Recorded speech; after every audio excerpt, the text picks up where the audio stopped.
what happens when an 11-year-old boy boards a plane, sits quietly in his paid first-class seat, and suddenly becomes the target of suspicion simply because of the color of his skin. What if the flight attendant who ordered him out didn't realize that this child wasn't just any passenger, but the son of the man who owns the airline?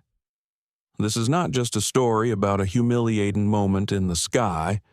It's about a young boy named Malik Johnson who chose dignity over anger, strategy over silence, and courage over fear. It's about a father who refused to let injustice be swept aside as policy or procedure, and it's about an airline forced to confront the truth it had ignored for far too long. But here's the bigger question. How does one quiet boy turn humiliation into a movement that shakes an entire industry? How can a single moment at 30,000 feet become the spark for reforms that ripple across the nation? Stay with us as we uncover the journey of Malik Johnson, a story of injustice, exposure, and transformation that you will never forget. If you believe stories like this matter, please like, share, and subscribe before we dive into the full story. The jet bridge smelled faintly of coffee and recycled air, the kind of scent that meant hundreds of passengers had passed through it already that morning. 11-year-old Malik Johnson clutched the strap of his small messenger bag, stepping carefully over the gray floor panels as he followed the line of passengers onto the aircraft. He was dressed neatly in a navy blazer and khaki pants, his shoes polished the way his father had taught him. Tucked under his arm was a hardcover book on advanced math, far too heavy for someone his age, but Malik carried it like a badge of pride. He entered the cabin, blinking as his eyes adjusted from the dim corridor to the warm, golden lights of first class. Plush leather seats stretched out in two neat rows, wide enough for comfort, each one with a crisp white pillow waiting. The hum of the aircraft's ventilation system created a steady background noise. A few passengers were already seated, scrolling on phones or adjusting carry-ons into the overhead bins. Malik's boarding pass read Seat 2A. He moved with practiced confidence, glancing at the seat numbers before setting his bag gently on the floor. He placed his math book on the armrest, slid into the wide chair, and let himself exhale. He had done this many times before, though it never stopped feeling like stepping into a different world. As he reached for the safety card in the seat pocket, a shadow fell across him. A woman in a pressed navy uniform leaned slightly into his row. Her name tag read Claire Dawson. She had the polished look of a flight attendant who had worked for years, hair pulled into a bun, lipstick neat, posture crisp, but her eyes narrowed as they landed on him. "Excuse me, young man," she said, her voice coated with practiced sweetness. "This is first class. Can I see your boarding pass?" Malik straightened his back. He had expected this. Slowly, without rushing, he pulled the pass from his blazer pocket and handed it over. Claire scanned it, her eyes flicking quickly from the slip to his face. "Seat 2A." She read aloud. Then, after a pause that felt longer than it was, she added, "Do you know where your parents are seated?" "My father booked the ticket," Malik replied evenly. "I'm traveling alone today." Claire's eyebrows arched, her lips curving into something between surprise and doubt. "Traveling alone?" she repeated, as though testing the words. She handed back the pass but lingered in the aisle, her gaze still fixed on him. Passengers behind Malik shuffled impatiently, waiting to move past. Claire finally stepped aside, allowing the line to continue, but she did not leave.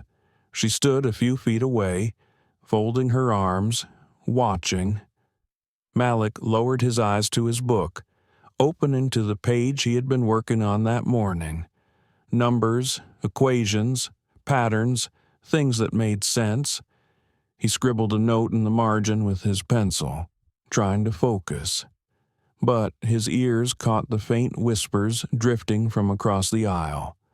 "Whose kid is that?" a woman murmured to her husband. "Looks too young for first class," he whispered back. Malik felt the heat rise in his chest. He shifted in his seat, pretending to be absorbed in the page. His father's voice echoed in his memory, steady and calm. "Dignity is a choice. Son, others may question you, but you decide how to carry yourself." Claire returned a few minutes later, crouching slightly to meet his eyes. "Sweetheart, are you sure you're in the right seat? Sometimes boarding passes get misprinted." "It isn't misprinted," Malik said softly but firmly. "It says 2A. He held up the pass again, though she had already seen it. Her smile tightened. "All right, we'll just keep an eye on things." She rose and walked away, but Malik caught the way she leaned toward another flight attendant near the galley, whispering with a pointed glance in his direction. The boy opened his messenger bag and took out a small leather-bound notebook. On the first line of a fresh page, he wrote the date. Then, in neat block letters, he recorded boarding process. Flight 982, first contact attendant questioned seat assignment, tone skeptical, documented boarding pass twice. He underlined the words once, closed his eyes briefly, and let the quiet determination settle back over him. The cabin filled quickly, luggage clicked shut, safety demonstrations began, and engines roared to life. Still. Malik could feel Claire's gaze sweeping toward him again and again. He tried to focus on the equations in his book, but his pencil trembled slightly in his hand. Inside, he wrestled with the gnawing question. Why is my presence here so hard for her to believe he could have slouched, could have sunk into the chair and hidden behind his book? But he sat tall, chin lifted just enough, as though reminding himself he belonged. Around him, life looked normal, people sipping water, adjusting air vents, chatting about business trips. Yet beneath that normalcy, Malik sensed a storm quietly gathering. He turned another page, writing carefully in his journal. Remain calm. Observe. Record for a boy of 11. It was not the way most children would begin a flight, but Malik was not most children. The aircraft had leveled into its steady climb, the city lights shrinking below as clouds closed in around the windows. Malik kept his seatbelt fastened, his hands resting on the open math book. Numbers offered comfort, a kind of armor against the eyes he felt flicking toward him. He turned a page slowly, but he could not escape the awareness that he was being studied, measured, doubted. Claire Dawson appeared again, moving gracefully down the aisle with a practiced smile for the passengers. She paused at his row, as if she had been waiting for this moment. Her tray of neatly stacked napkins and cups gave her the appearance of casual duty, but her eyes fixed on Malik with a pointed sharpness. "Would you like something to drink?" she asked. Her tone even. "Water, please." Malik replied politely. His voice carried none of the tremor he felt. She poured from a bottle into a glass, then hesitated before placing it on his tray. "You're traveling alone, correct? How old did you say you were? 11. Malik answered. Her eyebrows lifted slightly, almost imperceptibly. She set the glass down with a faint clink. "That's very mature of you.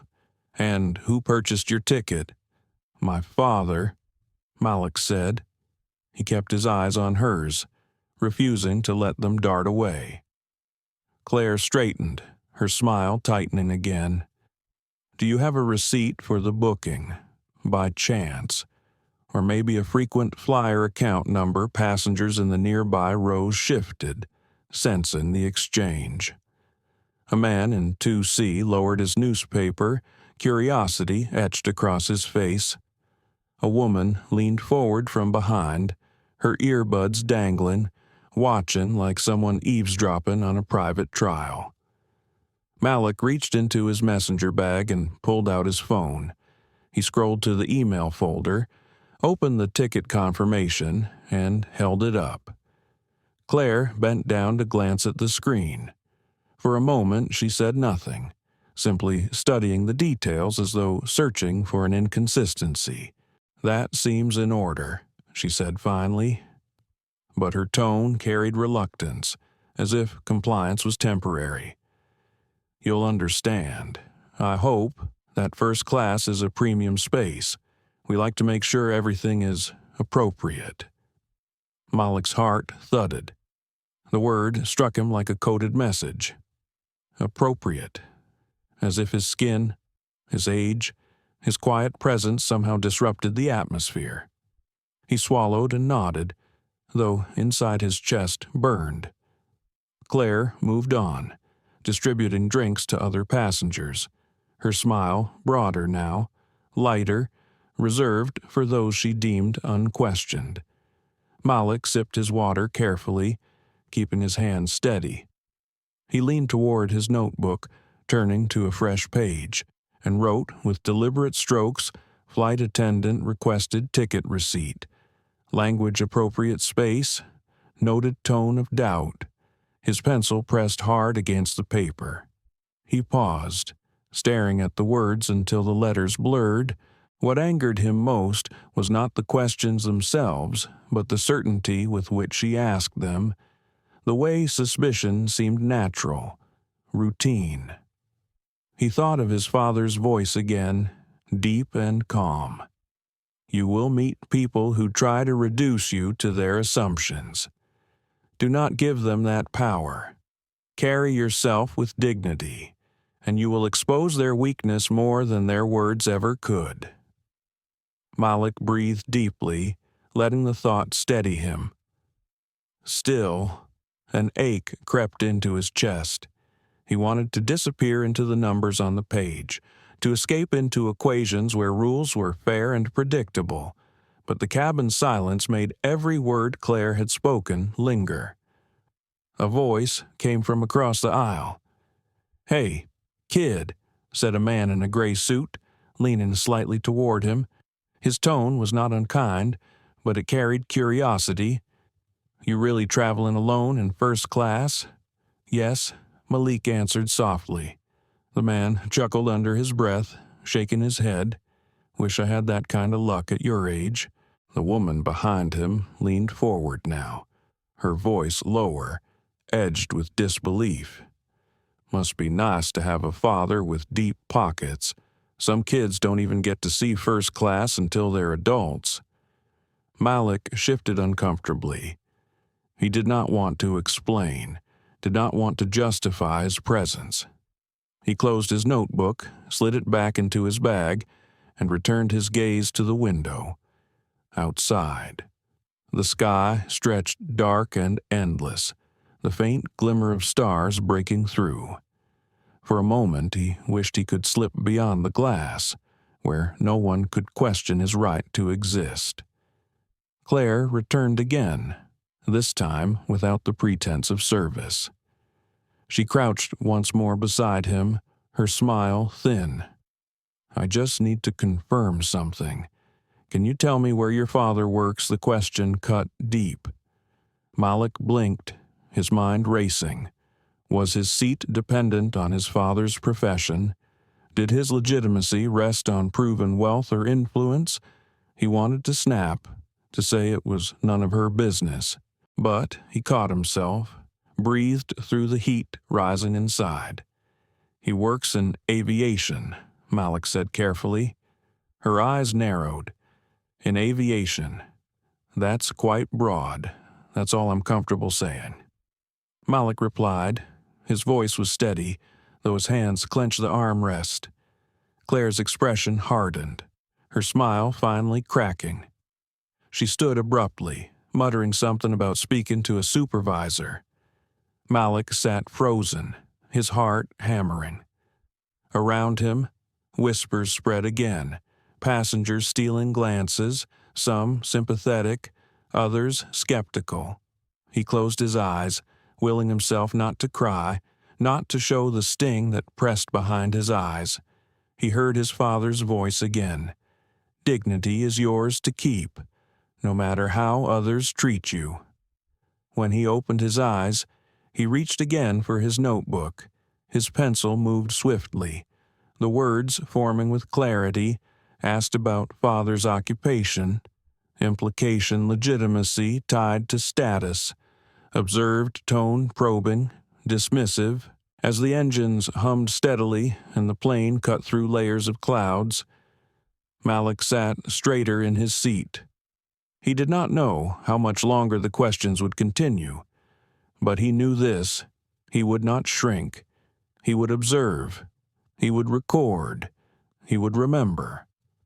The doubts surrounding him pressed heavy, yet beneath them he felt a quiet resolve hardening like steel.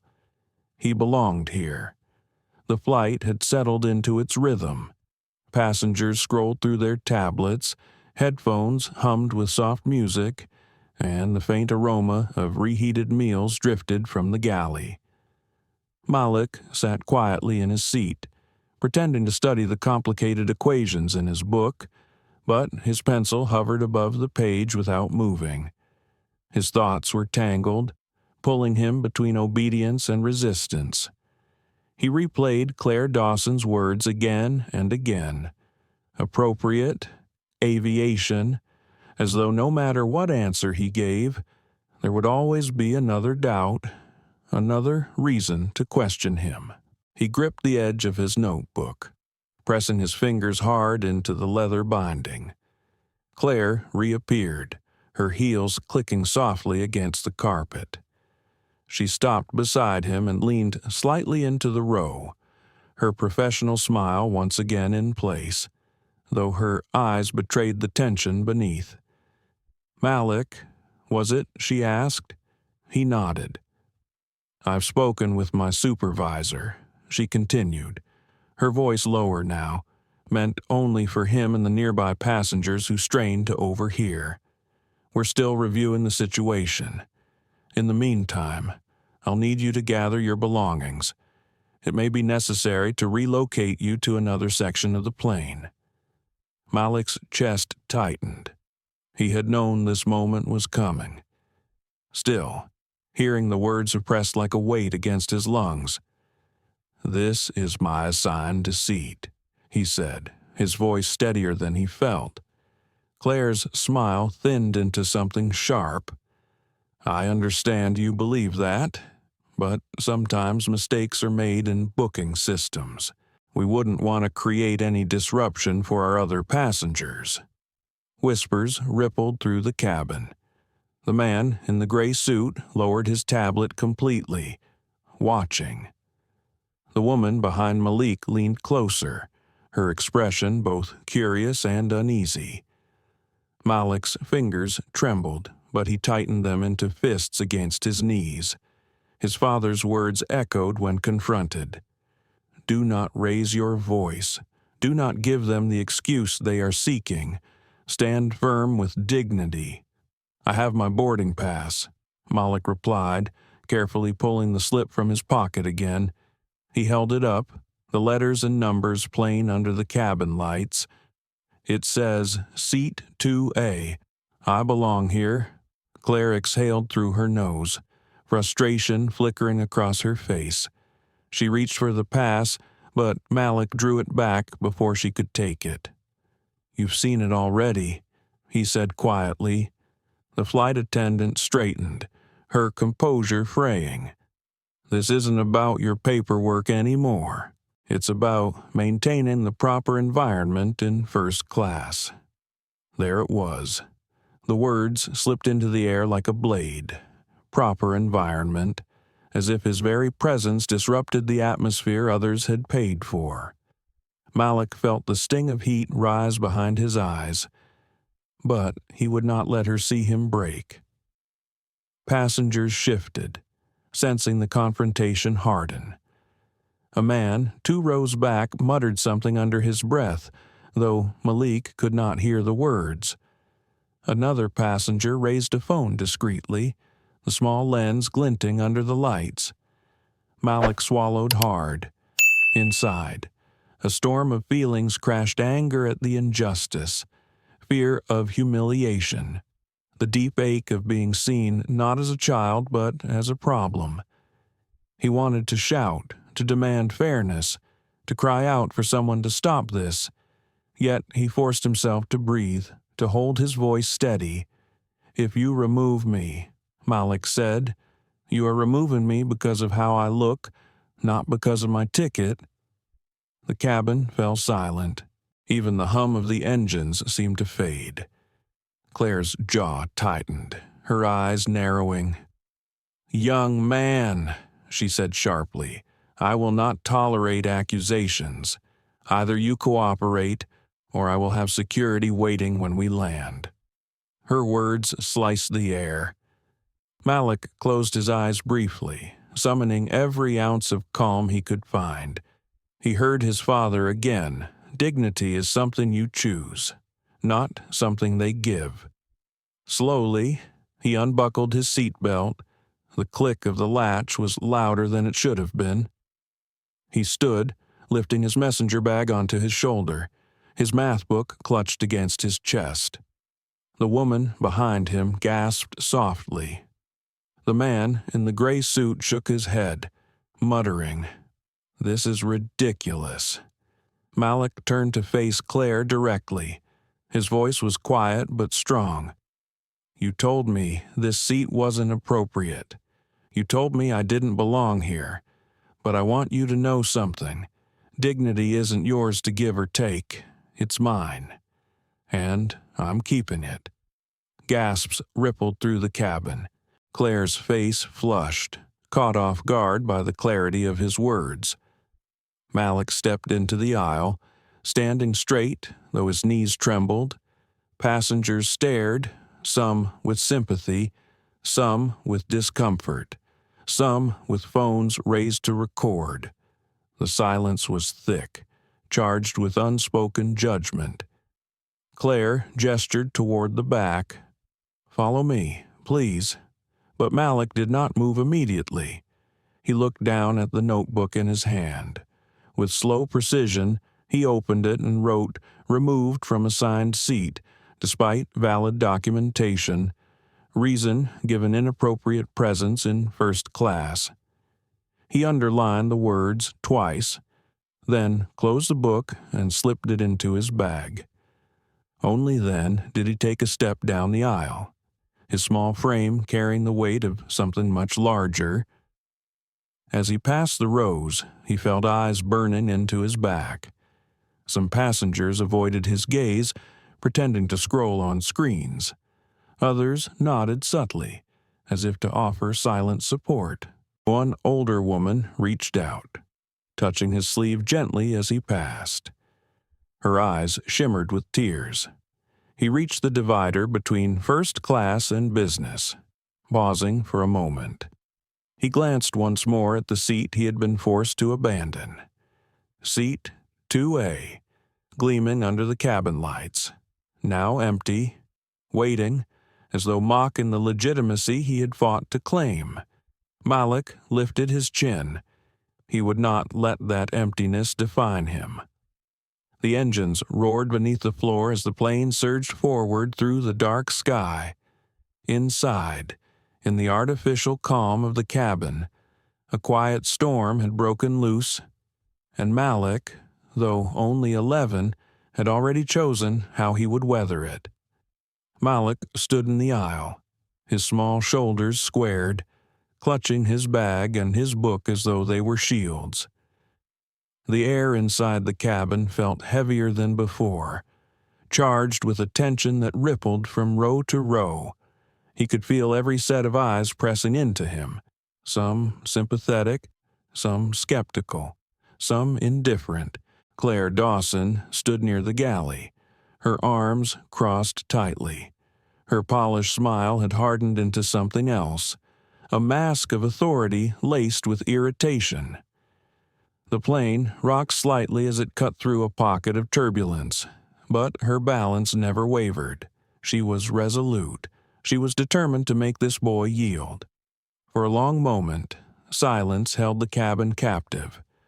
Then, from the second row behind Malik, a voice spoke, clear and steady. "This is wrong." Passengers turned their heads. The speaker was an older woman with silver hair pulled into a neat bun, her glasses sliding down her nose. She wore a tailored gray jacket, and her leather briefcase sat tucked under the seat in front of her.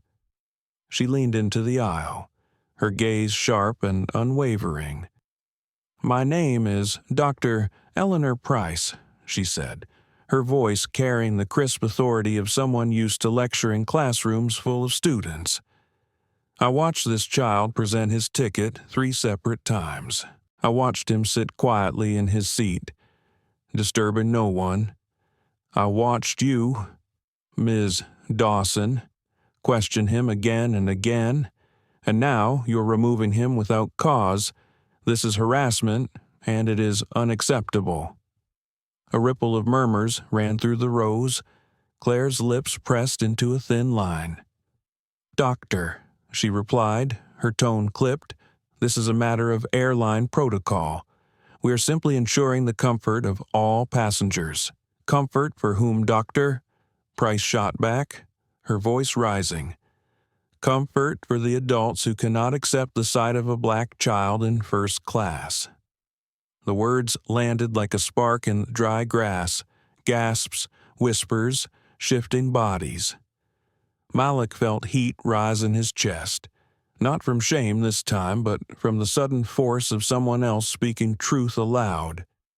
He glanced back at the professor, who nodded at him with fierce encouragement. A man across the aisle lowered his phone from where it had been angled discreetly. He cleared his throat. "My name is Daniel Reed," he said. "I've been recording since the beginning of this exchange. I travel for business 20 weeks a year. I've seen plenty of poor service, but never have I seen a child treated like this. I have video of Ms. Dawson telling him to learn his place. If anyone here doubts what's happening, I have the proof." The cabin erupted in louder murmurs now, passengers twisting in their seats to catch a glimpse of Daniel's phone. Claire stiffened, her cheeks flushed red. "You are not permitted to record crew members," she snapped. Daniel leaned back, his expression calm but unyielding. "Actually, on a public flight, I am permitted to record incidents involving passengers and crew if safety is not compromised. And believe me, this video is going straight to the press if this boy is not returned to his seat." Claire opened her mouth to argue, but another voice rose before she could speak. "This is outrageous," said a man in a navy blazer sitting 3 rows back. He stood halfway, his face etched with anger. I saw the boy sit down. He did nothing wrong. The only disruption here is being caused by the crew. The woman behind Malik, who had earlier whispered doubts, now looked uneasy. She shifted in her seat and spoke more softly. "I thought maybe there had been a mistake, but it's clear there wasn't. This is targeting." Claire's eyes darted from face to face, her authority visibly cracking under the mounting scrutiny. She raised her voice, trying to regain control. "Ladies and gentlemen, please remain calm. We are handling this situation according to procedure." "No, Doctor," Price said firmly, standing now. "You're creating this situation. You're targeting this boy because of how he looks, and we are not going to sit quietly while you do it." Applause broke out in the scattered bursts, hesitant at first, then louder as more passengers joined in. Malik's heart pounded, overwhelmed by the sudden swell of support. He gripped his book tighter, his eyes darting between the strangers who had become his unexpected allies. Claire's composure faltered further. She gestured toward Malik. "Young man, please step into the galley with me. We will resolve this privately." "No," Daniel Reed interrupted, his voice firm. "This began in public. It will be resolved in public." The cameras of several phones now pointed openly. Red recording lights glowed like watchful eyes. The cabin had transformed into a courtroom, with passengers as witnesses and Claire as the defendant. Malik's chest tightened, but for the first time he did not feel alone. He lifted his chin, remembering his father's words: evidence, not anger; proof, not just protest. He spoke, his young voice carrying a weight that stilled the murmurs around him. "Ms. Dawson, I showed you my ticket. I showed you my confirmation. I sat quietly in my seat. And still, you told me I didn't belong. That's not a mistake. That's a choice you made." The silence that followed was electric. Claire's lips parted, but no words came. She glanced toward the front, perhaps hoping for rescue from another crew member, but none came. The other attendant at the galley stood frozen, eyes wide, unwilling to step into the fire. The engines droned steadily beneath them, the plane cutting through the dark sky, but inside the cabin, the air crackled with tension and defiance. Malik opened his notebook again, his pencil scratching across the page. Witnesses intervened, recorded video evidence, public support growing, flight attendant unable to justify removal. He closed the book and looked up. The sight of so many strangers standing with him, their faces firm with indignation, filled him with something new, not just dignity, hope. The boy who had been singled out was no longer standing alone, and Claire Dawson, who moments ago wielded authority with certainty, now found herself outnumbered, outwatched, and outargued in the very space she had claimed to protect. The confrontation was no longer a private humiliation. It was becoming a public reckoning. The cabin remained tense for the rest of the flight, the weight of unspoken accusations hanging in the recycled air. Malik had returned reluctantly to his seat after the uproar, supported by the passengers who insisted he be allowed to remain where his ticket placed him. Claire Dawson retreated to the galley, her posture stiff, her smile gone. She whispered in hurried tones to another crew member, stealing glances toward Malik as though his small frame posed some kind of threat to the entire order of the cabin. Malik wrote steadily in his notebook, documenting each moment. His pencil moved quickly, but his hand shook, and his heart beat in uneven bursts, though the passengers' support gave him strength. Humiliation still stung at the edges of his composure. He knew this was not over. The way Claire whispered, the way her jaw clenched, told him that the confrontation would resume the moment they touched the ground. When the wheels thudded onto the runway, the cabin jolted forward. A few passengers exhaled in relief, the way travelers always do when they know the hardest part of the journey is done. But for Malik, this landing did not signal safety. It meant the next test was about to begin. The voice of Captain Hernandez crackled over the intercom. "Ladies and gentlemen, welcome to Denver International Airport. Local time is 8:47 p.m. Please remain seated until we reach the gate." The hum of conversation resumed, but it carried a nervous energy. Many passengers kept sneaking looks at Malik. Some gave him small nods of encouragement. Others stared down at their phones, determined not to be caught in the conflict. As the aircraft rolled toward the terminal, Claire made her way down the aisle. Her heels tapped sharply, echoing louder than usual in the silence. She stopped at Malik's row, her smile practiced but her eyes hard. "Gather your things," she said in a voice pitched for him alone, but loud enough that nearby passengers heard. "Security will meet us at the gate."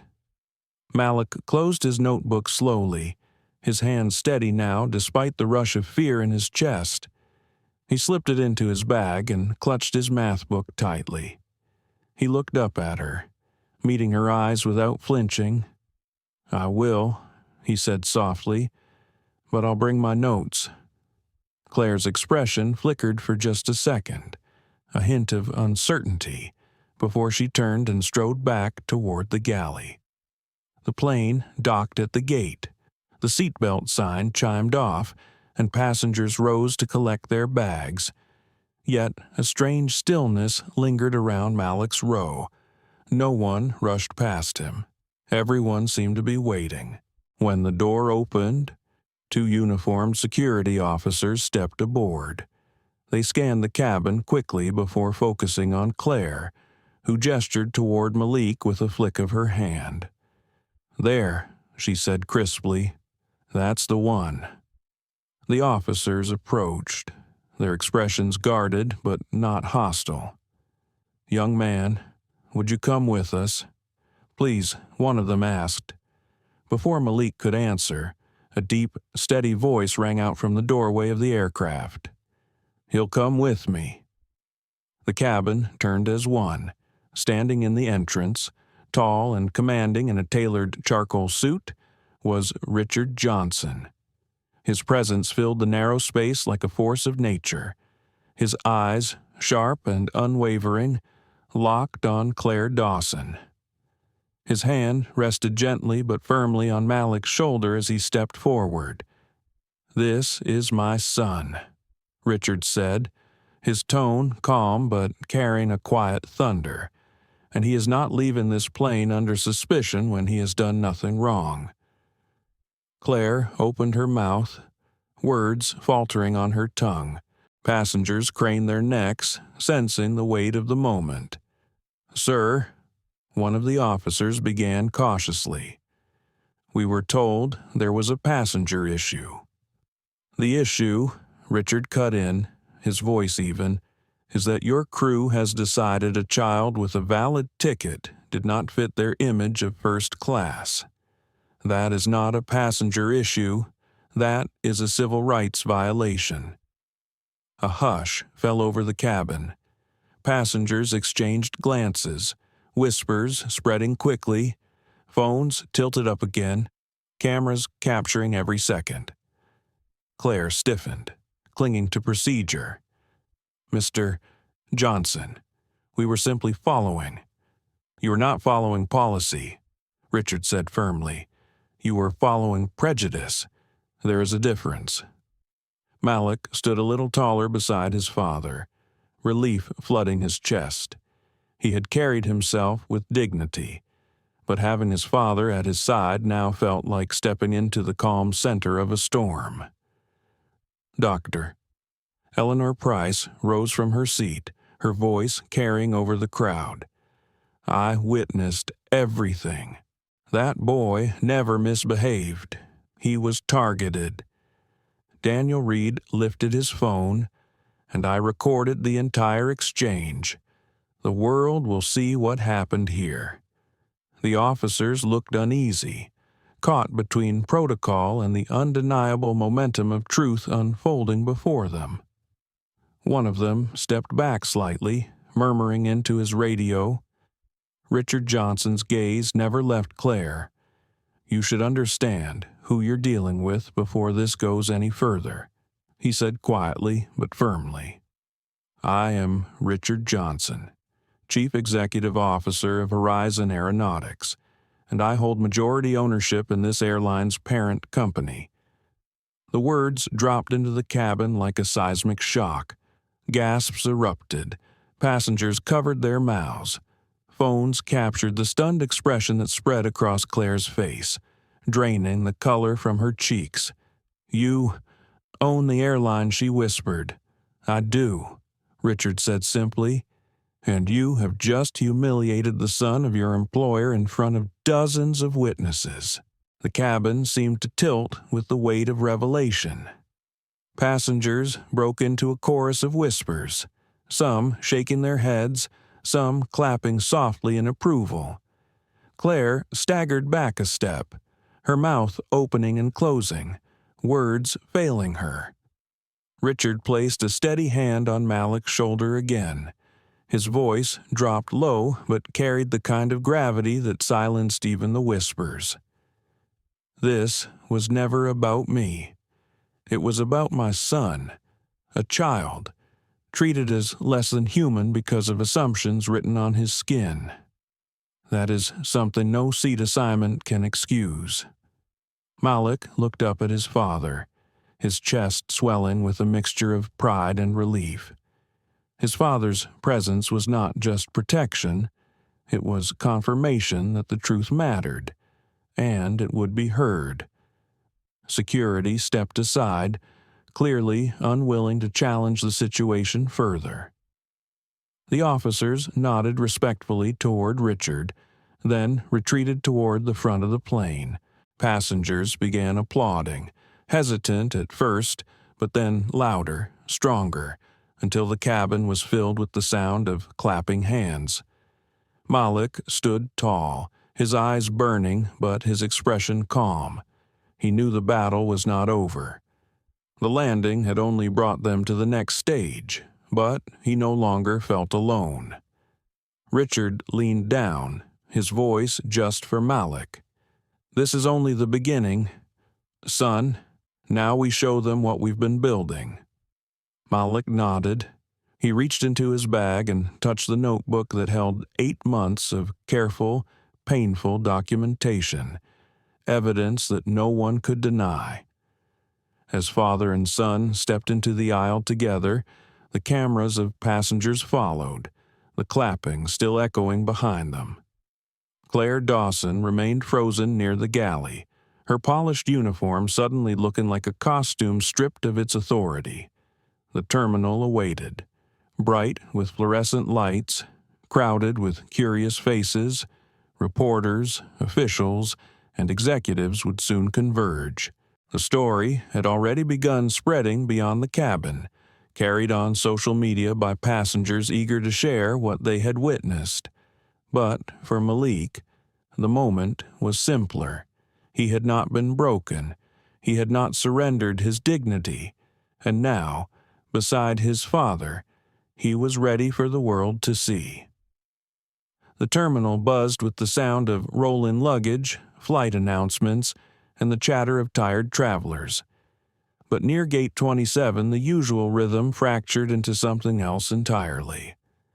A crowd had gathered, drawn by the commotion spilling out of the aircraft.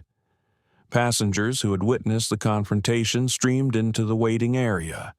Phones raised, voices recounting what they had seen.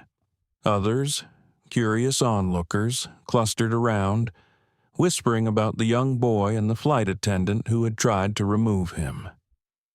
Malik walked beside his father, his small hand gripping the strap of his messenger bag. His steps were steady, but inside he felt the churn of adrenaline and nerves. He had stood his ground, endured humiliation, and now the world seemed to be watching. Richard Johnson moved with quiet authority, his presence commanding attention. He did not shout, he did not rush, he simply walked, and people made space for him. His gaze was calm, but behind his eyes lay the steel of a man who had prepared for this very moment. At the edge of the gate area stood Patricia Lang, the airline's regional vice president, her suit sharp and her expression strained. She had rushed from her office as soon as reports reached her phone, but nothing in her years of crisis management training had prepared her for the sight of passengers live streaming a scandal involving her own employees. "Mr. Johnson," Patricia began, her voice tight with forced politeness, "I can assure you Atlantic Air takes incidents of this nature very seriously. We will conduct a thorough investigation." Richard lifted a hand, stopping her words in their tracks. His tone was calm, measured, but carried the weight of finality. "No, Miss Lang, there will be no vague promises of investigation. Tonight you will face the truth." Patricia faltered, glancing at the cameras pointed in her direction. "Truth," she echoed. Richard looked down at Malik, his expression softening. "Son, show them." The boy's heart raced, but he knew what his father meant. Slowly, he slipped the strap of his messenger bag from his shoulder and opened the flap. He pulled out a slim black tablet, a small recorder, and a leather-bound folder. He held them up one by one, his voice steady as he spoke. "This is my notebook. For the past 8 months, I have documented every flight I've taken with this airline." He opened the folder, revealing page after page of neat handwriting, each dated and categorized: boarding incidents, unnecessary document checks, questions about my background, suggestions to move to other seats, 23 flights in total. Gasps rippled through the crowd. Reporters pressed closer. Microphones angled forward.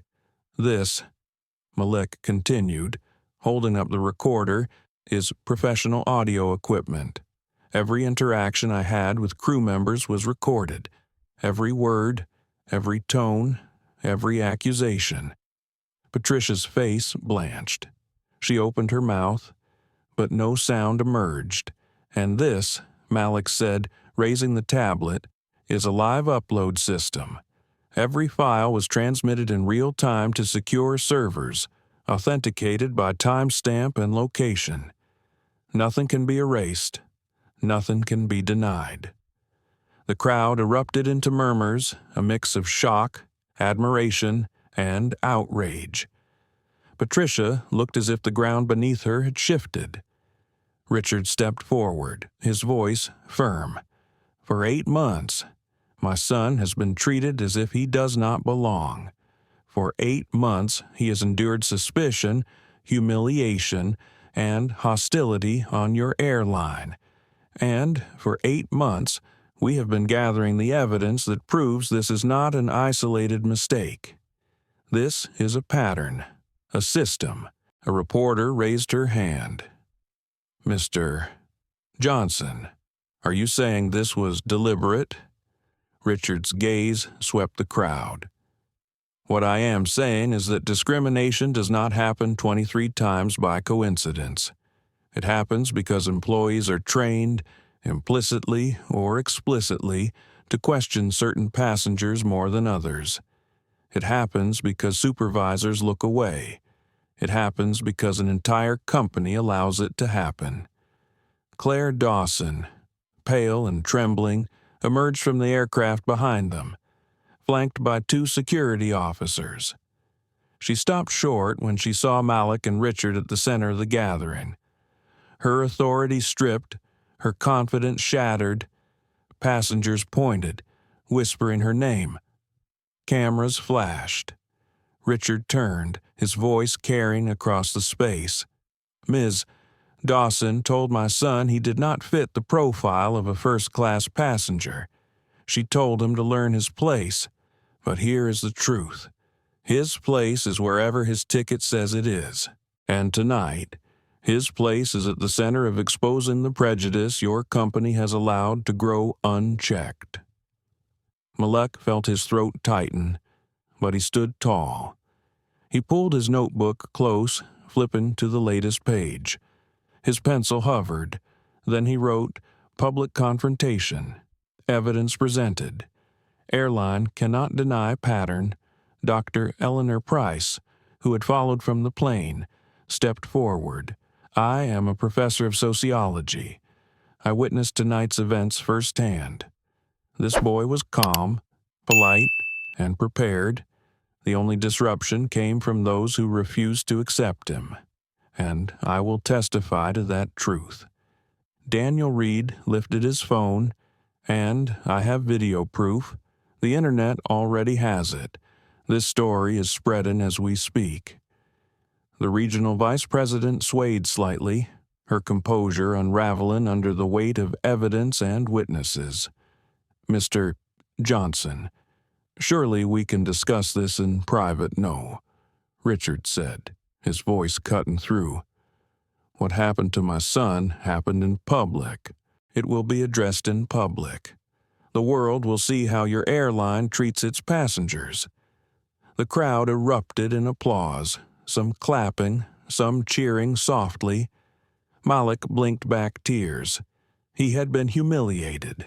Yes, but now he was something more. His story was no longer his alone. It belonged to everyone who had ever been told they did not belong.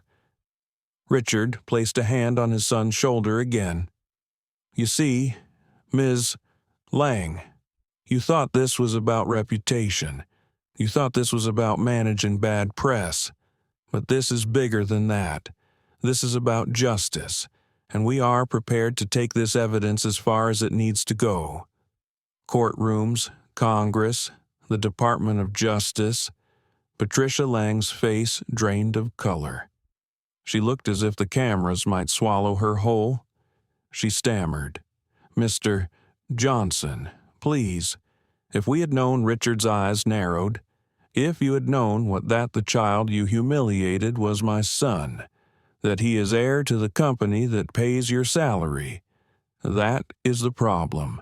Ms. Lang, it should not matter who he is. It should matter only that he is a child, a paying passenger, a human being. That alone should have been enough." The gate area fell silent, the truth echoing in the pause that followed. Malik inhaled slowly, feeling the weight of the moment. He opened his notebook again and wrote, "Tonight. The world saw. Tonight. They could not look away." His father leaned close, his voice low but steady. "Son, this is why we gathered evidence, not just to defend ourselves, but to create change. Tonight is the beginning." Malik nodded, his young face set with quiet determination. He had endured humiliation, but he had kept his dignity. And now, with his father beside him, he was turning pain into proof, and proof into power.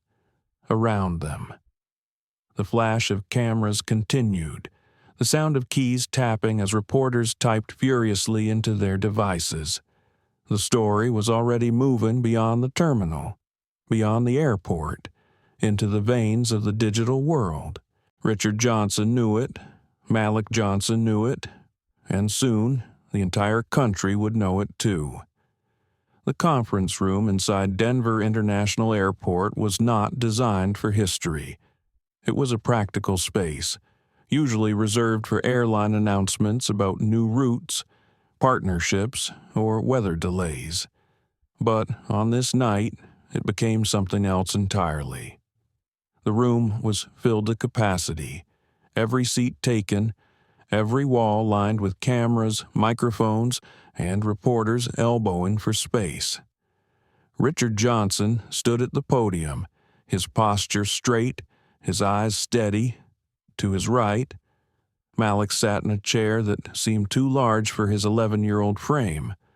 But there was nothing small about the way he carried himself. His back was straight, his face calm, his hands folded on his notebook. The hum of voices died down as Richard adjusted the microphone. "Ladies and gentlemen," he began, his voice firm but not raised, "tonight you witnessed, or you will soon see, an incident aboard Atlantic Air Flight 227. My son, Malik, A child with a valid first-class ticket was harassed, questioned, and nearly removed from his seat because a flight attendant decided he did not belong. Many of you have already seen the videos. What you may not know is that this was not an isolated event. For the past 8 months, Malik and I have been conducting an investigation into discrimination across this airline's network. He paused, letting the words settle over the room. The clicking of cameras filled the silence. Richard gestured to the large screen behind him. Monica Alvarez, the family's attorney, activated a presentation. The first slide read, "Patterns of Discrimination. 8 months of evidence for 8 months." Richard continued, "My son documented his experiences. 23 flights, 22 incidents of discrimination, ranging from excessive questioning, seat challenges, and hostile treatment, all directed at a child traveling alone with perfect documentation." The screen changed, showing clips of audio recordings. A voice could be heard saying, "Sir, are you sure this is your seat? Perhaps you should check the back." Another clip followed. "We don't often see unaccompanied minors in first class. Are you certain this ticket is legitimate?" Reporters murmured. Several gasped. Then came video footage. Daniel Reed's recording from the night played across the screen, Claire Dawson standing over Malik, telling him to learn his place. The words echoed in the room. Undeniable, unforgivable. Monica Alvarez stepped forward. "All of this evidence has been authenticated, time-stamped, and stored on secure servers. What happened tonight was not an accident. It was the culmination of a pattern, one we can prove in court." The room buzzed with intensity. A reporter from CNN raised her hand. "Mr. Johnson, some will argue this was entrapment, that your son was deliberately put in these situations to provoke discrimination. How do you respond?" Richard glanced at Malik, then nodded. "Why don't you ask him yourself?" The boy rose slowly, his small frame dwarfed by the podium. He adjusted the microphone with both hands, his fingers trembling slightly before he steadied them. His eyes scanned the sea of cameras. Then he spoke. "I didn't provoke anyone," Malik said. His voice was soft, but it carried. The room fell silent to hear him. "I just flew where my ticket said I could sit. I did my homework, read my books, and followed the rules. But on 22 flights, I was treated like I didn't belong, like my seat couldn't possibly be mine, like I wasn't good enough to sit where I'd paid to sit." He paused, swallowing hard. "If my existence makes people uncomfortable, the problem isn't with me. The problem is with how they see me." The room erupted in murmurs again. Reporters scribbling furiously. Cameras flashed, capturing his steady gaze. Malik opened his notebook, flipping to a page marked with tabs. He held it up briefly, showing the neat handwriting. "I wrote everything down. Every question they asked me. Every time they told me I should move. Every time they made me feel small. I wasn't angry. I was just careful. Because my father taught me that if you want change, you need evidence, not just feelings." Applause broke out in the back of the room, small at first, then spreading. Malik looked down briefly, his cheeks warming, but he did not retreat. He pressed on. "What happened tonight wasn't unusual. It was just the worst version of what kept happening. People saw it this time.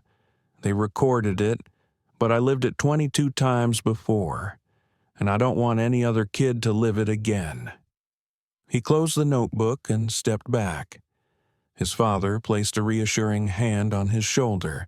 The next voice belonged to Maria Rodriguez, a federal prosecutor who had arrived after seeing the video circulate online.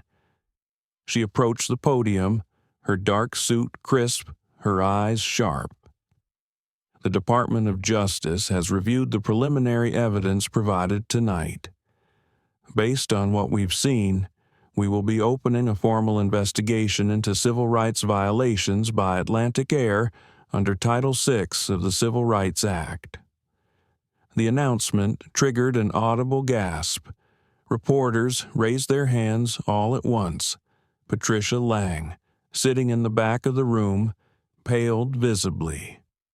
Richard returned to the microphone. You see, this was never about one flight attendant, though her actions tonight were disgraceful.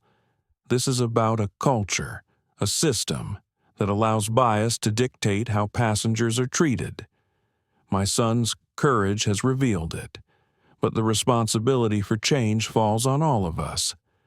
Another reporter called out, Mr. Johnson, as majority owner of the airline's parent company, what reforms do you plan to implement immediately? Richard's eyes hardened. Effective immediately. We are launching an independent oversight committee to review all discrimination complaints. We are instituting mandatory bias training for every employee who interacts with passengers, and we are publishing quarterly public reports of every complaint and how it is resolved. Accountability will no longer be hidden behind closed doors. Monica Alvarez stepped forward again, holding a stack of legal documents. In addition, we are filing a federal civil rights lawsuit against Atlantic Air and against individuals directly responsible for discriminatory conduct. Tonight's incident is not just a PR crisis, it is a legal one.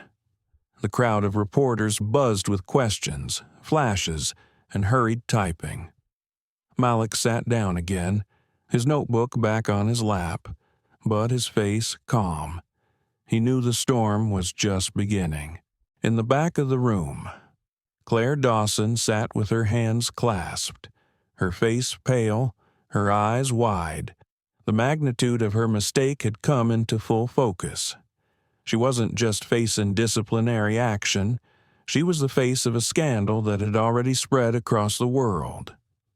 Richard closed his statement with measured gravity. My son was told to learn his place, and tonight he has shown all of us where his place is at the center of justice, dignity, and change. We will not stop until no child, no passenger, ever has to endure what he endured. The room erupted in applause, flashes, and a rush of movement. The story was no longer just about a boy on a plane. It had become a national reckoning. Malik sat quietly, his hands folded, watching it all. He whispered to his father, just loud enough to be heard. Do you think this will really change things? Richard squeezed his shoulder. It already has.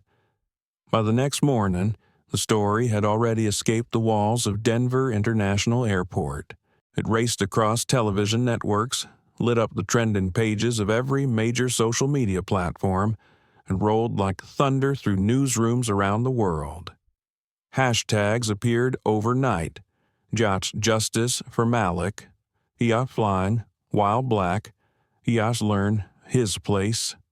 Each one carried clips of the flight, the confrontation, and Malik's calm words from the press conference. News anchors replayed the same moment over and over, the flight attendant standing over a boy and telling him he did not belong. The country watched, horrified and transfixed. In Washington, phones buzzed in congressional offices before the sun rose.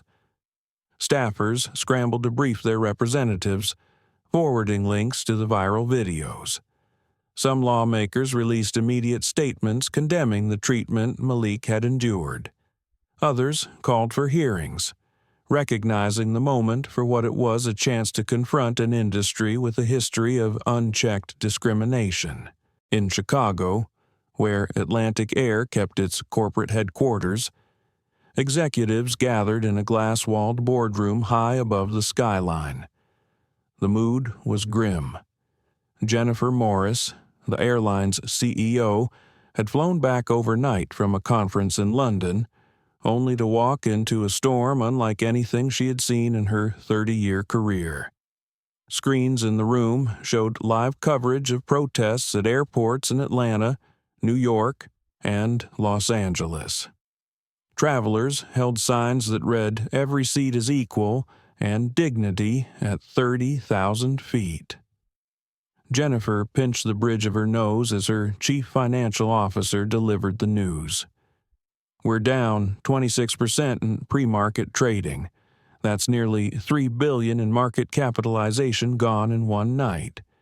Corporate travel contracts worth $120 million are on hold pending this investigation." The head of public relations tried to speak, but Jennifer silenced him with a raised hand. "No spin," she said. "We've tried spin before. This time, it's different. This isn't one employee we can throw under the bus. This is systemic, and the world knows it." Meanwhile, in Denver, Malik sat in a quiet corner of the hotel suite that had been arranged for him and his father. He was curled up with his notebook, writing furiously. His pencil scratched across the page, documenting what had happened in the past 24 hours: the press conference, the questions, the announcement of a federal investigation. But as he wrote, his chest tightened. He had wanted the truth to be seen. He had wanted change. Yet now, watching his name scroll across news tickers and hearing strangers chanted at airports, he felt something else creeping in. A weight, a fear. Richard noticed his son's silence and sat down beside him. "What's on your mind?" Malik looked up slowly, his eyes troubled. "Dad, I wanted people to see what was happening. I wanted it to stop. But now, it feels so big, like it's not even my story anymore. Everyone's talking about me, but they don't even know me." Richard leaned back, nodding. "That's the cost of telling the truth publicly. Son, once the world sees it, it no longer belongs only to you. It becomes something larger. But remember, you're the reason it exists at all. Without your courage, there would be nothing for them to talk about." Malik closed his notebook. "What if I can't carry it? What if it's too much?" Richard's hand rested gently on his shoulder. "You don't have to carry it alone. That's why we built a team. That's why I'm here. You've already done more than anyone could ask of an 11-year-old boy. Now, let the grown-ups carry the fight into the courts and the boardrooms. You just keep being who you are." Malik nodded slowly, his breathing easing. He wasn't sure he believed his father completely, but the reassurance gave him enough strength to keep going. Later that day, the Department of Justice held its own press briefing. Maria Rodriguez stood at the podium, her words crisp and uncompromising. "The evidence provided by Malek and Richard Johnson indicates a systematic pattern of discriminatory treatment across Atlantic Air's network. We are formally launching an investigation under Title VI of the Civil Rights Act. This investigation will examine not just individual incidents, but the corporate culture, training protocols, and complaint handling procedures that allowed this pattern to persist." Reporters peppered her with questions. "Will this extend to other airlines?" one asked. Rodriguez didn't flinch. "If evidence indicates similar patterns elsewhere, yes. Discrimination in public transportation is a civil rights issue, and we will treat it as such." The statement sent shockwaves through the industry. Stocks for other airlines dipped as investors anticipated scrutiny spreading across the sector. Legal teams in boardrooms nationwide began drafting contingency plans. That night, Malik and his father gathered with their attorney Monica Alvarez, Dr. Eleanor Price, and Daniel Reed, whose video had gone viral. The mood in the room was serious but hopeful. Monica spread a stack of papers across the table. We've already received over 400 emails from other families who say they've experienced similar treatment, some with children, some without. This is bigger than Atlantic Air. It's an industry-wide problem. Eleanor leaned forward, her voice calm but urgent. We have a moral obligation to use this moment. People are watching. They're paying attention in a way they haven't before. If we act decisively, we can change not just one airline but the entire culture of air travel. Richard nodded. That's why we're moving forward with the foundation. Malik's name will stand for transportation equality, not just one case. We'll provide legal support for others, conduct oversight, and push for legislation. Malik listened quietly, his hands folded in his lap. Part of him still felt small, like the world had grown too large around him. But another part swelled with pride. They weren't just fighting for him anymore. They were fighting for everyone who had been told they didn't belong. The next morning, protests grew louder. Families gathered in front of Atlantic Air headquarters, holding up signs with Malik's face printed beside the words, "Dignity is not negotiable." Television vans lined the street. News anchors spoke in urgent tones about the largest civil rights case in aviation history. Inside, Jennifer Morris addressed her shaken executives. "We can't fight this with denial," she said. "We have to admit what's broken and fix it, and we'll need to do it publicly." Her words were met with uneasy silence. Some executives feared the financial fallout. Others worried about lawsuits. But deep down, they all knew the truth. The world had changed overnight, and there was no going back. In the quiet of their hotel room that evening, Malik wrote one final note before bed. He pressed his pencil firmly into the page, each word etched with care. "This isn't just my fight anymore. It belongs to everyone who believes dignity should fly with them." He closed the notebook, set it gently on the nightstand, and pulled the blankets close. His father kissed the top of his head and whispered, "Sleep well, son. Tomorrow, the work continues," and for the first time since the flight, Malik let himself believe that maybe, just maybe, something good could come from something painful. The morning sunlight streamed through the floor-to-ceiling windows of Malik's hotel suite, casting long, warm streaks across the living room. Malik sat on the edge of the couch, staring at the small screen of his tablet. Headlines scrolled endlessly, each one louder and more accusatory than the last. He read them silently, tracing the words with his finger. Atlantic Air in crisis. The boy who exposed a system. Corporate scandal soars at 30,000 feet. Every headline felt like a weight pressing against his chest, and yet he could not look away.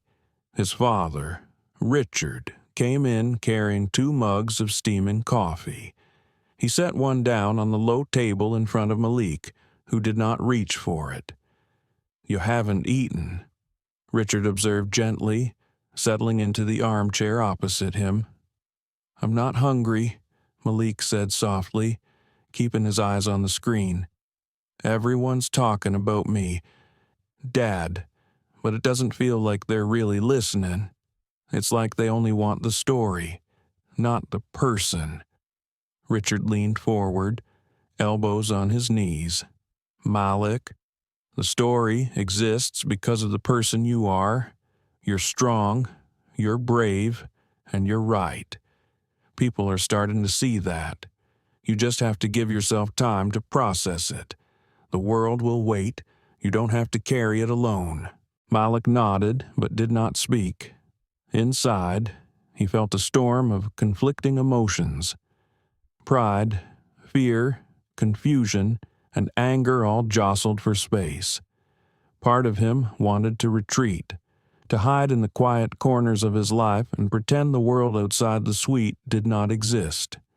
Another part, stronger than he had ever felt before, wanted to roar, to ensure that what happened to him would never happen to anyone else. At the same time, Atlantic Air's corporate headquarters was erupting. Jennifer Morris, the CEO, paced the polished floors of her executive suite, her phone glued to her ear. Every call brought worse news. The company's board of directors demanded explanations. Investors were calling for emergency meetings, and social media campaigns threatened to drag the airline into irreversible reputation damage. The COO, Henry Caldwell, followed her closely, his expression tense. "Jennifer, the stock is still falling. We need a statement, a formal apology at least. People want to hear from the top." Jennifer stopped pacing, letting out a breath she did not know she had been holding. "An apology isn't enough. This isn't just a bad PR moment. It's a systemic problem. I can't just smooth it over and pretend it didn't happen. We need to demonstrate real change." Henry swallowed hard. Change will take time. The board wants immediate action. They want someone to take responsibility. They want someone to be fired. Jennifer's eyes flashed.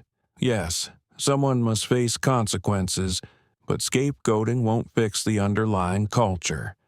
We have to do better than that. Otherwise, this story will repeat itself, and the world will see us for what we really are. Meanwhile, Malik's phone buzzed continuously. Messages poured in from reporters, activists, friends, and strangers alike. Some offered support, others asked questions he could not answer, and some tried to manipulate the narrative for their own gain. The constant notifications were overwhelming. Malik muted the phone, letting the messages pile up unread. His mother, Simone, arrived that afternoon. She embraced him tightly, and for a moment the storm outside did not exist. "You've done something remarkable, Malik," she whispered. "Not just for you, but for every child who's ever been told they don't belong. This is bigger than us, and I know it feels heavy, but your courage is changing the world." Malik leaned against her shoulder, closing his eyes. Despite her words, the weight of the situation pressed down. He felt the invisible eyes of millions on him. He thought of the other children who had faced similar humiliation. He thought of the flight attendants, the gate agents, the indifferent supervisors who had allowed such behavior. Anger rose inside him like fire, mingling with fear. He thought back to the moment on the plane, when the flight attendant had physically removed him from first class. The memory was still sharp, vivid with every emotion he had felt: humiliation, confusion, and the sting of injustice. That moment had been terrifying, yet now, in the light of all the attention, it seemed almost surreal. Could anyone really understand the fear of being a child, small and powerless, in a place where authority and privilege dictated worth? Malik shivered, his body tense. In the evening, Atlantic Air issued a public statement. Jennifer Morris appeared on every major news network, her composure unwavering, though her voice carried a weight of both resolve and regret. "We acknowledge the incident that occurred on Flight 512 and take full responsibility for the distress caused to the Johnson family. We are conducting a thorough review of our policies, training, and practices to ensure this never happens again. We are committed to transparency, accountability, and meaningful change. Actions, not words, will define our response. The statement was met with cautious optimism by the public. Social media buzzed with both praise and skepticism. Many applauded the acknowledgement of systemic issues, while others criticized it as a carefully crafted PR maneuver. Malik watched it all from his tablet, feeling a strange mixture of vindication and unease. He closed his eyes and let out a long breath. The world had changed overnight. His story was now intertwined with the lives of countless others. Every conversation he had, every headline he read, every social media post felt like a new layer of responsibility pressing against him. But somewhere deep inside, beneath the swirl of fear and doubt, he felt a flicker of hope. Hope that the fear he had felt on that airplane would serve as a catalyst for change. Hope that children like him would no longer be told they did not belong in spaces meant for everyone. Hope that courage, even in the face of overwhelming injustice, could ripple outward, touching hearts, minds, and institutions. As Malik lay in bed that night, staring at the ceiling, he thought of the plane again. The hum of the engines, the confined space of the cabin, the faces of strangers looking at him with judgment or indifference. It had been a crucible, a moment that tested everything about who he was, and he realized, with a quiet clarity, that he had emerged not just unbroken, but transformed. Tomorrow, the fight would continue. Investigations, hearings, public debates, and media scrutiny awaited. But Malik knew something now that he had not known before. Courage was not the absence of fear. It was the choice to act despite it, and he would continue to act with his father, his mother, and those who believed in justice by his side. The storm outside was rising. Yes, the world was watching. Yes, but Malik, seated in his quiet suite, understood that this was only the beginning of a much larger journey. And he was ready. The following morning, Malik awoke to the persistent hum of his phone. He stared at the ceiling for a long moment, letting the sunlight cut across the room in jagged lines, thinking of how his life had changed in just a matter of hours. Every notification was another ripple in the ocean of chaos surrounding him. Reporters, well-meaning friends, activists, and strangers flooded his inbox. Every headline felt like a reflection of his worth, and yet he knew he could not allow himself to be defined by it. Simone appeared at the doorway, smiling gently, a breakfast tray in her hands. Malik pushed himself upright, trying to find the motivation to meet her warmth. "You didn't have to do this," he said, voice hoarse from days of shouting internally at a world that seemed indifferent. She placed the tray on the nightstand and sat beside him. "You did not choose this chaos, Malik, but you are choosing how to respond to it.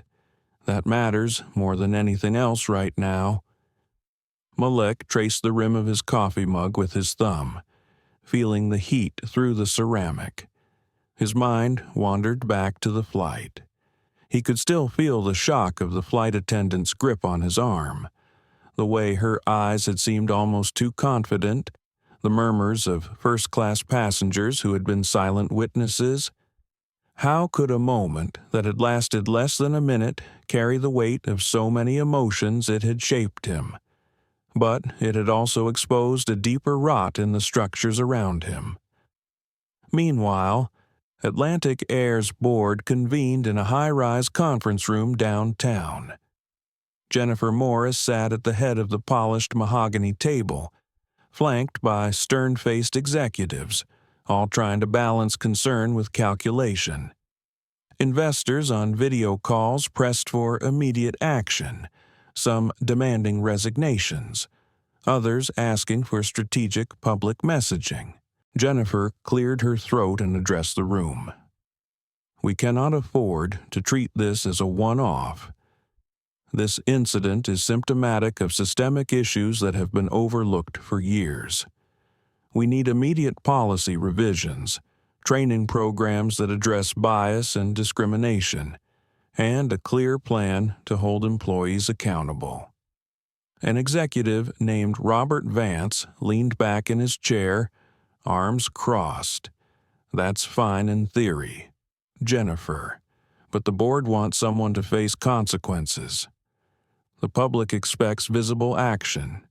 It's not enough to say we are improving, we have to show it. Jennifer's gaze did not waver. Visible action without meaningful change is performative. We will hold employees accountable. Yes, but this goes beyond individuals. We must reshape our culture from the ground up. If we fail to do that, no amount of public relations spin will save us. Back in Malik's suite, he received a call from his best friend, Cameron. Malik, you've gone viral. Everyone knows what happened. But how are you holding up? Seriously. Malik exhaled slowly. I don't know. Cam, it's strange. Part of me feels proud. Part of me feels terrified. I keep thinking about that flight, about what it would have meant if no one had been watching. The powerlessness, the humiliation. It's still there, sitting in my chest. Cameron's voice softened. You turned that fear into something greater. Malik, you made people see the injustice. You did more than most adults could ever do. Malik allowed himself a small, hesitant smile. I just wish it didn't have to be me. I wish no kid had to feel that way. That fear, that helplessness. Later that afternoon, Malik was asked to speak to a media outlet. He sat in a small studio, the camera lights casting a warm glow on his face.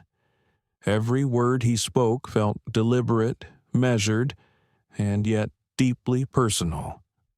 What happened on that flight was not just about me. It was about a system that allows fear and bias to dictate behavior. It was about every child who has been told they do not belong somewhere, who has been dismissed, humiliated, or ignored. My hope is that by sharing my experience, we can start a conversation about fairness, accountability, and change. The interview went viral within hours. Social media erupted with support, and, at the same time, criticism. Some accused him of exaggeration, others questioned his motives, and a few even tried to twist the story for political agendas. Malik read it all with quiet determination, refusing to let the noise drown out the purpose of his voice. As night fell, Malik walked along the city streets, headphones on, music providing a steady rhythm beneath the cacophony of thoughts in his mind. He thought about the flight attendant, about the passengers, about the employees who had enabled the injustice to unfold. He imagined conversations he would have with them if the world allowed for reflection without punishment. He wanted accountability, yes, but he also wanted understanding, a chance for systemic learning, a chance for change to be real and lasting. In his hotel room, Malik journaled. He wrote about fear, about courage, about the intricate dance between the two. He wrote about how the system had failed him and how the attention he now commanded could be used to shine a light on others. Each word he penned felt like a tether to reality, a reminder that despite the chaos, he was grounded in his own truth. The following morning brought news of Atlantic Air's first official disciplinary actions. The flight attendant involved in the incident, Miranda Clark, was suspended pending investigation. The purser, Jeffrey Nolan, who had failed to intervene, received a formal reprimand, Jennifer Morris released a statement highlighting these actions, along with a commitment to comprehensive bias training for all frontline employees. Malik read the statement carefully, noting the cautious optimism in the tone. The airline was moving, albeit slowly, but at least there was movement. It was a start. And yet, he knew that systemic change would require more than statements and temporary suspensions. True accountability meant long-term commitment, cultural transformation, and unwavering attention to fairness at every level. By the end of the week, Malik's story had expanded beyond the local media into national discourse. Scholars, policymakers, child advocates, and airline executives engaged in conversations about bias, privilege, and responsibility. Malik found himself at the center of a whirlwind he had never anticipated, but one he was determined to navigate with integrity and courage. Late one night, Malik stood by the window, looking at the city lights that shimmered like stars reflected on glass. He felt the weight of his family's support, the community that had rallied behind him, and the invisible children who would benefit from the attention his story had garnered. His heart ached with the knowledge of how far the world still had to go, yet it also swelled with hope that his small act of resilience had sparked a change greater than himself. Malik knew the journey was far from over. There would be difficult conversations, moments of doubt, and confrontations with people unwilling to change. But he had discovered an inner strength he had not known he possessed, a resilience born from fear and nurtured by courage.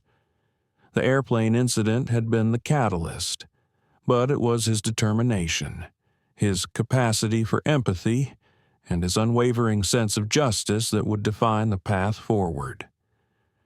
As he finally lay down to rest, Malik allowed himself a moment of quiet reflection. He thought of the flight, of the humiliation, of the fear, and of the triumph. And in that quiet space between wakefulness and sleep, he understood that the story was no longer just his own. It belonged to anyone who had ever felt powerless, anyone who had ever been silenced, and anyone who had ever yearned for justice. His voice, once a small whisper in a first-class cabin, had become a beacon. Malik closed his eyes, listening to the city hum beneath him. He felt a rare sense of peace, fragile but real. The world had witnessed the injustice. The world had witnessed his courage. And now, in the heart of the night, Malik felt ready to face whatever came next. The air inside the corporate tower was tense, heavy with the kind of silence that comes before a storm. The boardroom on the 32nd floor had been designed to impress, with glass walls overlooking the skyline, polished wood that gleamed under recessed lighting, and leather chairs arranged like thrones for executives. But on this morning, the elegance did little to soften the fear and unease rippling through the room. Jennifer Morris sat at the head of the table, her hands folded neatly, her posture rigid. She had called this emergency session of the board to address the crisis that had engulfed Atlantic Air. Around her sat the company's most powerful decision-makers, men and women who had steered the airline through economic downturns, oil crises, and global pandemics. Yet none of those trials had prepared them for the storm unleashed by a quiet 11-year-old boy. At the far end of the table, the door opened, and Malik entered with his father, Richard, at his side. The room shifted, conversations stilled, and eyes turned toward the boy who had changed everything. Malik's small frame seemed almost swallowed by the grandeur of the boardroom, yet the calm in his eyes carried more weight than any executive title. Richard walked with measured steps, his face unreadable, he guided Malek to a seat, then remained standing, his presence commanding without effort. Jennifer rose slightly, extending her hand. "Mr. Johnson, Malek, thank you for coming." Richard did not shake her hand. Instead, he placed a protective hand on his son's shoulder. "We're not here for pleasantries. Ms. Morris, we're here for accountability." A murmur ran through the board members. Some shifted uncomfortably, others bristled at the directness. Jennifer gestured for everyone to sit. "Then, let's begin." Malek's notebook lay open before him, the same small journal he had carried throughout his months of investigation. He looked down at it, then up at the faces arrayed around the table, executives who had likely never thought about children like him when drafting policies, leaders who had spoken in abstractions about revenue streams and market share while passengers were humiliated in their cabins. "May I speak?" Malek asked, his voice steady but quiet. Jennifer hesitated, then nodded. "Of course." Malek stood, the room suddenly vast around him.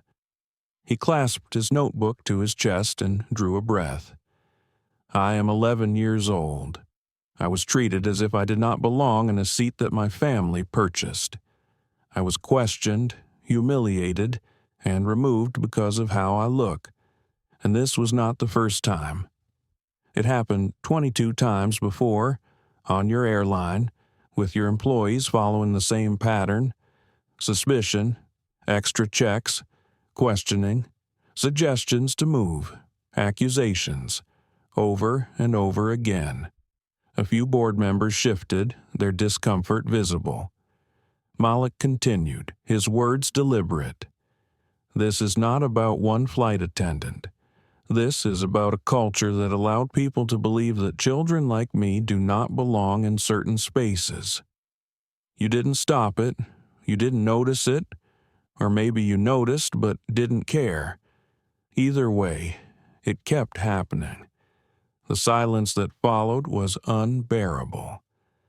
Jennifer leaned forward, her face pale.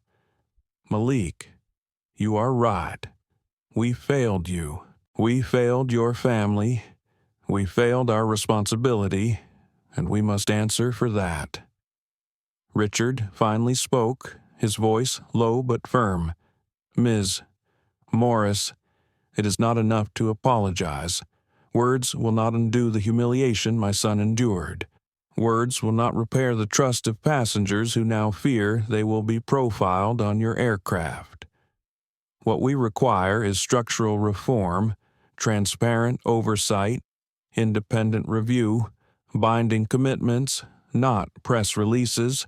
Robert Vance, the executive who had pressed for scapegoats earlier, leaned forward sharply. "And what happens if we refuse? If we decide that this is a PR storm that will blow over, like all the others before it?" Richard turned his gaze toward him, calm but piercing. "Then you will lose more than revenue. You will lose your credibility, your contracts, your standing in an industry already under scrutiny, and you will lose in court, because we have evidence, witnesses, and the full weight of federal law on our side." Malek looked around the table, noticing how many avoided his eyes. He wondered if they felt shame or if they were calculating losses, thinking in numbers instead of people.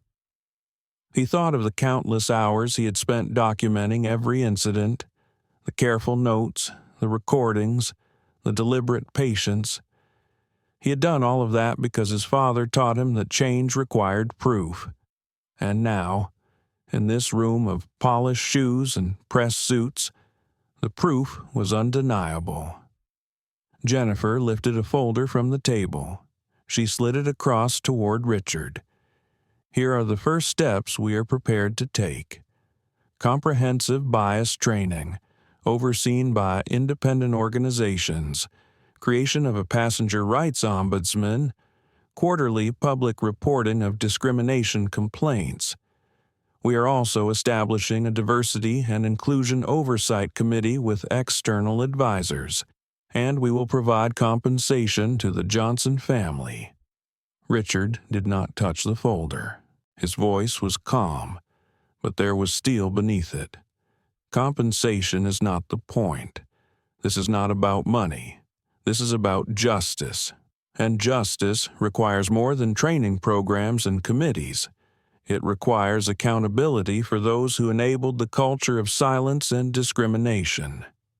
It requires enforceable policies with consequences for violations. It requires acknowledgement that what happened to Malik was not an accident, but a pattern. The room fell into uneasy quiet. Malik's gaze drifted to Jennifer, who seemed to carry the weight of the entire company on her shoulders. He could see the fatigue in her eyes, the way her fingers tightened against the table. She was caught between corporate survival and moral reckoning. Finally, Jennifer exhaled, her voice softer than before. Then tell us, Richard, tell us, Malik, what does accountability look like to you? Malik opened his notebook, flipping to a page filled with careful handwriting. He read aloud. Accountability means no more hiding complaints, no more protecting employees who profile passengers. It means treating children like children, not suspects. It means recognizing that dignity belongs to everyone, no matter what seat they are in. And it means proving with actions that this airline values fairness as much as it values profit. His words hung in the air, heavier than any corporate report. For a moment, no one spoke. Then Richard added, "And it means this: we are not here to negotiate silence. We will not accept private settlements or quiet resolutions. The world saw what happened. The world deserves to see the solution." Jennifer closed her eyes briefly, then nodded. Then the solution will be public. At that moment, Malik felt a shift in the room, not complete surrender, but recognition. The executives were no longer looking at him as a boy. They were looking at him as a force, as a living embodiment of the truth they could not deny. When the meeting adjourned, Malik walked out with his father, notebook tucked under his arm. The hallway outside was lined with employees, some curious, some sympathetic, some wary. Malik caught a few eyes, and for the first time, he did not look away. He stood taller, understanding that the confrontation was not just about him. It was about everyone who had ever been told they did not belong. That evening, Malik sat by the hotel window again, staring at the city lights. His father joined him, sitting in silence for a while before speaking. "You were remarkable today." Malik shrugged. "I was scared. My hands were shaking." Richard smiled faintly. "Courage isn't about not being scared. It's about speaking anyway." Malik rested his head against the glass. "Do you think they'll really change?" Richard thought carefully before answering. "They'll change because they have no choice. But whether the change lasts, that will depend on what we do next." Malik closed his notebook, his thoughts both heavy and hopeful. He understood now that his journey was not just about one flight, one airline, or even one industry. It was about the principle his father had always taught him. Dignity is not negotiable. And in that moment, watching the city pulse beneath him, Malik knew the fight was far from over. The courthouse steps were packed with cameras. Reporters jostled for position, microphones thrust forward, shutters clicking in bursts as if the world itself was desperate to capture every second. Malik stood close to his father, Richard, the morning sun glinting off the polished stone columns that towered above them. He smoothed the front of his navy suit, the fabric slightly stiff, unfamiliar, but he held himself with a composure beyond his years. Inside, the courtroom buzzed with energy. Civil rights attorneys, airline executives, federal prosecutors, and journalists filled every available seat. At the front sat Judge Elena Vasquez, her presence commanding silence as soon as she entered. She wasted no time. This court will hear testimony regarding allegations of systematic discrimination by Atlantic Air. Her voice rang out steady, clear, absolute. Malik's heart pounded as he took his place on the witness stand. He felt the weight of eyes on him, thousands beyond the walls watching through cameras. For a moment, doubt clawed at his chest. He was just 11. What if his words stumbled? What if they twisted his meaning? He glanced toward Richard, who sat in the front row. His father's steady gaze anchored him. Malik drew in a breath and began. "Your Honor, I didn't plan for any of this. I just wanted to travel, to sit in the seat my family paid for, but instead I was treated like I didn't belong. Not once, not twice, 23 times." His voice steadied as he spoke, stronger with each word. "I was questioned, doubted, and humiliated, not because of my behavior, but because of how I look, because I am black." The room grew still, the weight of his words settling like stone. Malik continued, describing each stage of the pattern he had recorded. Suspicion at the gate, extra document checks, questions about family, pressure to move seats, accusations of fraud. He explained how he had documented every incident, how he had used professional equipment to preserve evidence. When the defense attorney tried to corner him, suggesting he had been deliberately provoking staff, Malik lifted his chin. "Ma'am, I wasn't provoking anyone. I was sitting in my seat, reading my book, doing my homework. If my existence provokes discrimination, the problem is not with me." The gallery erupted in murmurs of approval before the judge called for silence. Testimony stretched on for days. Witnesses spoke, from passengers who had filmed the incident to former flight attendants who described coded instructions about who belonged in first class. Professor Eleanor Price, now serving as an expert witness, explained how systemic bias embeds itself into training and culture. Each piece of evidence painted a picture too clear to ignore. Jennifer Morris, the CEO, testified as well. Her voice cracked as she admitted the company's failure. "We were blind to what was happening under our watch. We cannot undo what Malik endured, but we can and must change how we operate. Starting now." Finally, Judge Vasquez delivered her ruling. Her words carried the weight of history. "This court finds that Atlantic Air engaged in a systematic pattern of discrimination and violation of federal civil rights law. This was not isolated misconduct. It was institutional bias reinforced through training and corporate culture. Remedies will be structural and immediate."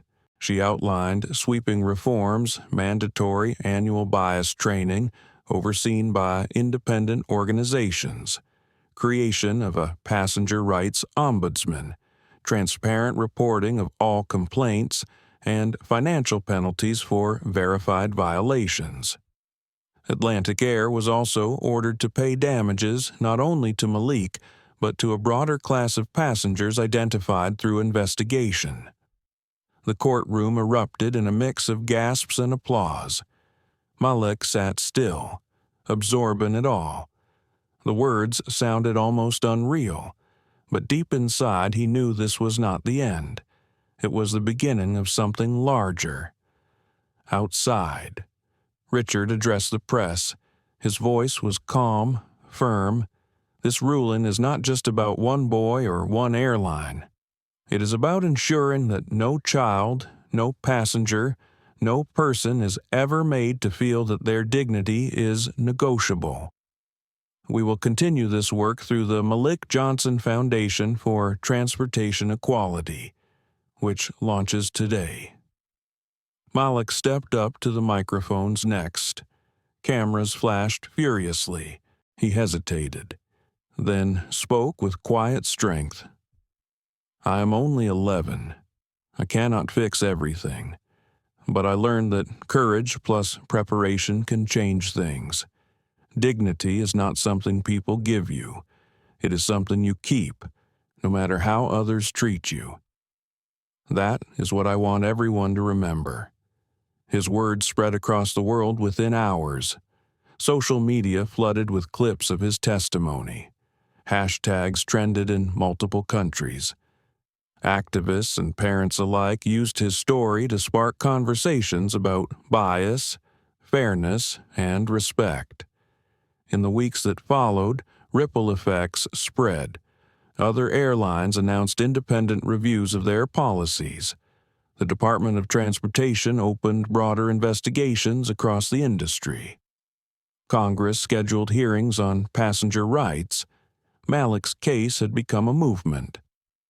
At home, Malik struggled with the sudden quiet after the storm. He returned to school, sitting at his desk like any other student, though classmates now looked at him with awe. At times, he longed for the anonymity he once had. Yet, when he wrote in his journal at night, he knew he had stepped into a role larger than himself. Months later, he boarded another flight with his parents, this time bound for Washington, D.C., where he would speak before lawmakers. The boarding process was calm, respectful, professional. A laminated card in the seat pocket outlined passenger rights, including protections against discrimination.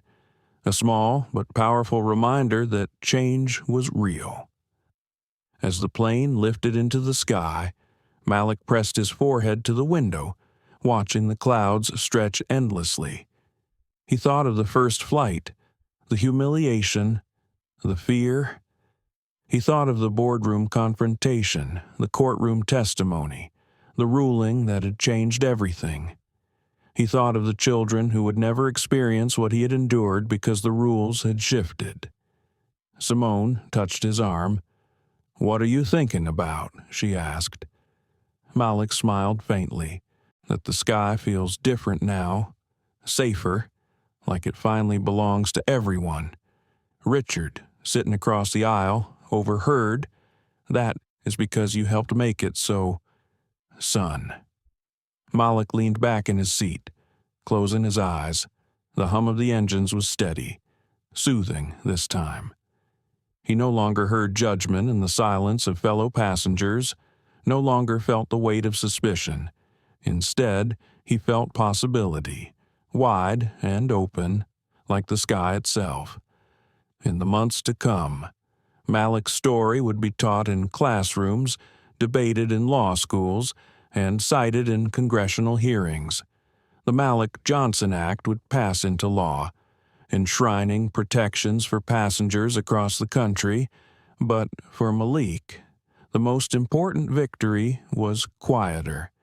It was the knowledge that when faced with cruelty, he had chosen dignity, that when fear threatened to silence him, he had spoken, that when the world doubted his place, he had proved it beyond question. Years later, people would still remember the boy who refused to move from his seat, the boy who carried evidence in his backpack, the boy who turned injustice into reform. But in this moment, as the plane carried him higher above the clouds, Malik was just a child again, holding on to the simple truth his father had always told him. Dignity is not negotiable. And that, Malik thought, was enough. Malik Johnson's story began with humiliation, but it ended with transformation. An airline that once questioned his place now carries his name in the laws that protect every passenger. A boy who was told to learn his place taught an entire industry what dignity really means. And yet, this story is not just about one boy or one company. It is about all of us. It is about whether we allow prejudice to go unchecked, or whether we choose to confront it, document it, and dismantle it. Malik showed us that courage doesn't require age or status. It requires conviction. His father showed us that justice is not given. It is demanded. Together, they proved that change is possible when silence is broken. But the work is far from over. Discrimination still exists in countless forms, in countless places. The question is, will we stand by, or will we follow Malik's example and push for something better? If this story touched you, if it made you reflect, if it made you believe in the power of dignity and justice, then help us keep the message alive. Like this video, share it with others, and subscribe to our channel for more stories that challenge, inspire, and transform.